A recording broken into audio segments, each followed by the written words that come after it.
are not anti-vaccine. We are anti-vaccine mandate. This mandate is destroying this city.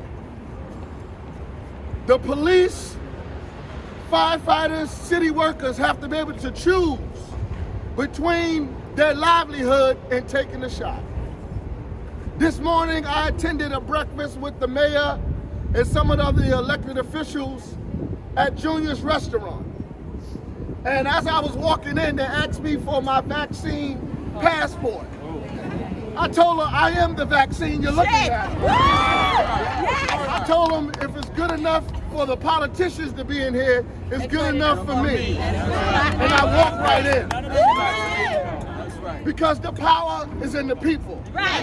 It's not between the government. It's the people versus the government. We control the government. Yes. On this Monday, it's Black Solidarity Day. Yes. We are going to be able to shut this city down as we continue to be able to bring our voice because of the simple fact that the sanitation workers New York City is going to stink on Monday. Because no garbage is going to pick up Friday, Saturday, and Sunday. There's going to be a slowdown in the city. Firehouses is going to be closed across this city. The mayor, including Mayor de Blasio and incoming mayor, if he gets elected or not, Eric Adams. He's the one that's trying to be able to put the vaccine on our children.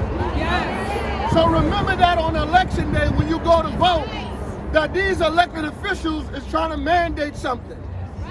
To our mayor de Blasio, why in the world would you endanger us without a lack of police officers, with a lack of firefighters and sanitation and other city employees? You're supposed to work for us. I want to remind you that you are a public servant and that when this government turns themselves against the people, it is our right by the Constitution to remove such government.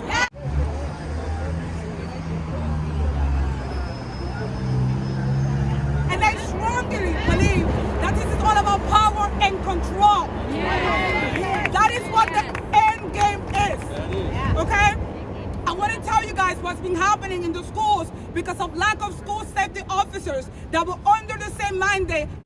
Once the government starts to restrict your movement and telling you not to worship, telling you not to work, telling us what jobs are considered essential, I knew that there was a threat to our freedom and our democracy, right? Right.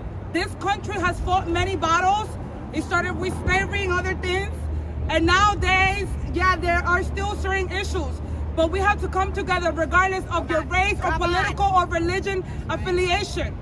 It doesn't matter at this point anymore because they're coming for everyone, man, woman, and child in this country and in the world. It seems very obvious to me that our world leaders are failing us. Not one of them.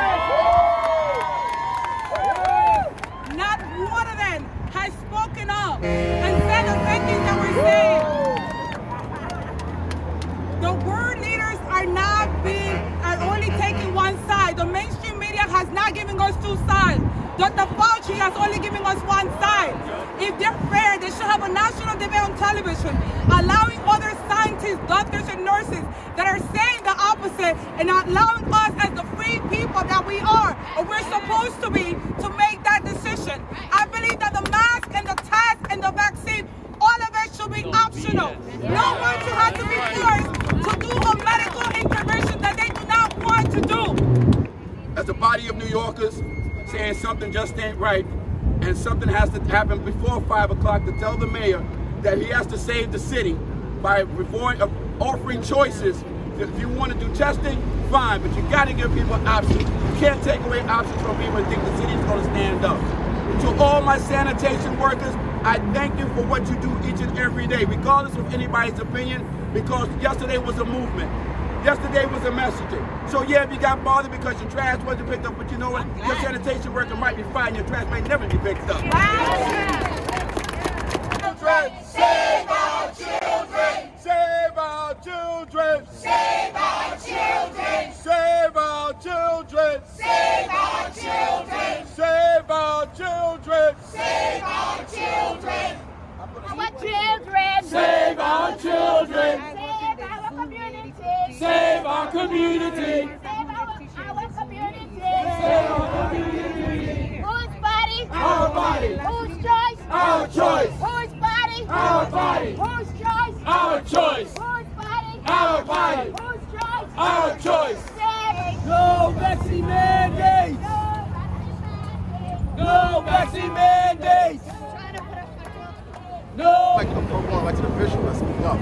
All of our so-called leaders fell in line, and that's what's so scary and disconcerting for this. And so we're all united here around the frontier in the Bronx, New York, which is out of 62 counties, of course, the most disadvantaged. So hopefully you guys will support us, put this out in the media, because you, the media, are part of the solution as well. Because a lot of information is not being properly disseminated, and a lot of thoughts, feelings, and opinions are not being dispersed. So it's our obligation to help the public be at ease, because the more you squeeze this information and people's emotions and ideas and feelings, the more paranoia and mental hygiene goes up. So thank you guys for being here. Hope you'll stay for other guest speakers here today. I'm Dion Powell. This is Madeline Graham, Graham, State Director of Legislation. New York. Madeline, that's my